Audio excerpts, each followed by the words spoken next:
Dios le bendiga, aquí con ustedes su siervo Rafael Marrero, siervo de Dios y del Señor Jesús, trabajando en la iglesia First Baptist Church en Birmingham, Ohio, que pastorea el doctor Marvin Osborne, allá en la Ruta 60, entre el pueblo de Vermilion y Wakeman. Allí estamos sirviendo al Señor por su gracia y para su gloria y su honra. Y aunque es una iglesia de habla inglesa, le invitamos a que nos visite si no tiene iglesia local que asista y comprende el inglés. Y allí le aseguro que va a escuchar palabra de Dios conforme a la palabra de Dios y recibir el amor de Dios conforme a lo que nos enseña la palabra de Dios, de amar al prójimo como a ti mismo. Continuamos con los devocionales que estamos extrayendo o preparando desde el versículo del capítulo de Éxodo, los versículos 13 al 17. Y estábamos hablando sobre quién sacó a Israel de Egipto, si fue que el faraón lo dejó salir voluntariamente o si fue que Dios movió, impulsó, obligó a faraón a que dejara al pueblo de Israel salir. Vimos que anteriormente en el versículo capítulo 10 y versículo 3 que Moisés y Faraón se presentaron una vez más hasta el faraón y le dijeron, como hemos leído muchas veces, o por lo menos 7 veces se lee en el Antiguo Testamento, en el libro de Éxodo, decían: deja ir a mi pueblo para que me sirva, deja ir a mi pueblo para que me sirva. En inglés la frase es let my people go, let my people go. Y vimos que eso siempre nos enseña que el pueblo de Israel era el pueblo de Dios, su pueblo, y lo sigue siendo el pueblo de Dios entre las naciones.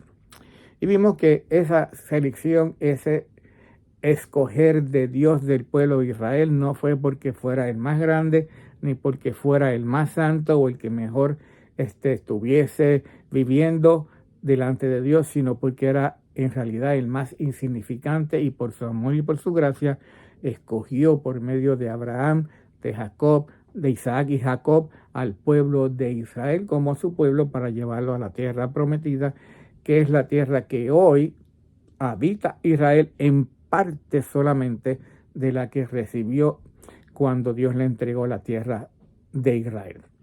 Y seguimos entonces con el tema. Fue Dios quien sacó a su pueblo de Israel con un propósito. No fue Faraón quien dejó ir al pueblo de Israel, sino fue Dios quien sacó al pueblo de Israel, pero con un propósito. Fíjese cómo dice la palabra de Dios en el libro de Éxodo, versículos 12 o capítulo 12, versículos 30 al 31. Y se levantó aquella noche Faraón, él y todos sus siervos y todos los egipcios, y hubo un gran clamor en Egipto porque no había casa de donde hubiese un muerto, porque no había casa donde no hubiese un muerto.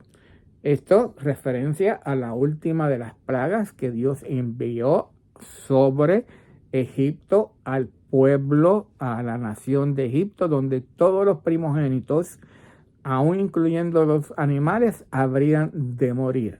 De todas las personas, de todos los primogénitos de los animales habrían de morir. Y eso fue lo que sucedió, y eso es lo que estamos leyendo. E hizo llamar a Moisés entonces Faraón y a Aarón de noche, y les dijo: salid de medio de mi pueblo vosotros y los hijos de Israel, e id, servid a Jehová como habéis dicho. E id, servid a Jehová como habéis dicho. Así que no le quedó más remedio. Faraón se vio obligado, si no iba a seguir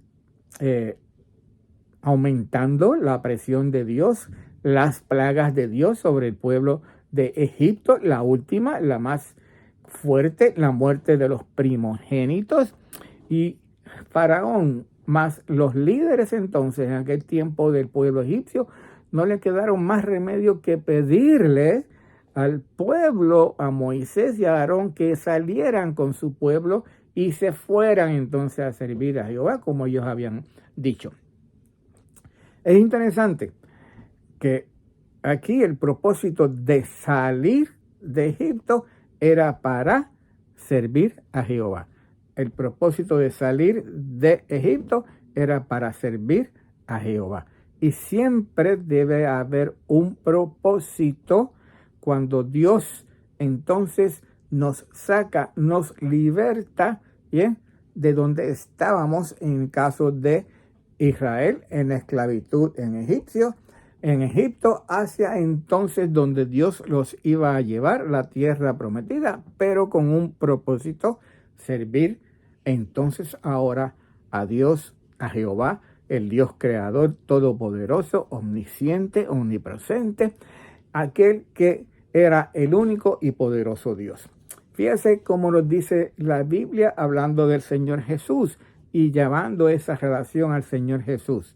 Porque el Hijo del Hombre no vino para ser servido, sino para servir y dar su vida en rescate por muchos. Aún Jesús, siendo el Hijo de Dios e Hijo del Hombre, cuando vino a la tierra y tomó forma de hombre, tenía un propósito en su vida, que era dar su vida en rescate por muchos. Llegar hasta la cruz del Calvario y pagar por el precio del pecado, por nuestros pecados, el precio de la muerte. El justo murió, Jesús, por nosotros los injustos, para que entonces todo aquel que creyera, como dice la palabra de Dios, en el Hijo de Dios, porque de tal manera amó Dios al mundo, para que todo aquel que en él crea no se pierda, entonces más tenga vida eterna. Era necesario que Jesús viniera, el Hijo de Dios y el Hijo del Hombre, y reconciliara a Dios con el hombre por medio de su muerte en la cruz del Calvario. Y todavía es así.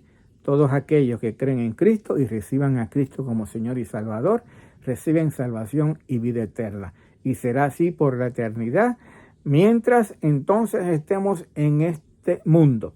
Mientras usted esté en este mundo y no ha recibido a Cristo como Señor y Salvador, mientras usted esté respirando todavía, tiene la oportunidad de creer en Cristo y recibirlo como Señor y Salvador.